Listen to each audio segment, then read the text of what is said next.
కలిగి ఉండకపోవటమే పాపం. కాబట్టి మీరు ఈ పాపం నుండి విడిపించడానికి దేవుడు తన కుమారుని లోకానికి పంపించాడు.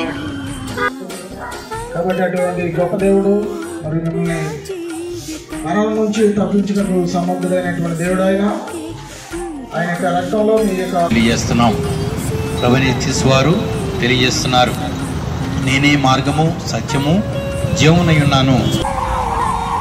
మన నీతి, మన భక్తి, మన విశ్వాసము మనం ఎత్తపడటానికి ఉపయోగపడుతున్నాయా?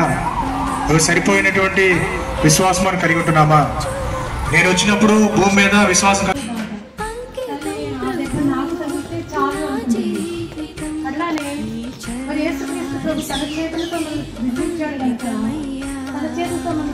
వరకుల జీవితంలో మీ ఒక్క క్షణము మీ సమయాన్ని దేవుని కొరకు కేటాయించవలసిందిగా మిమ్మల్ని ప్రభు పేరిట కోరుకుంటున్నాం.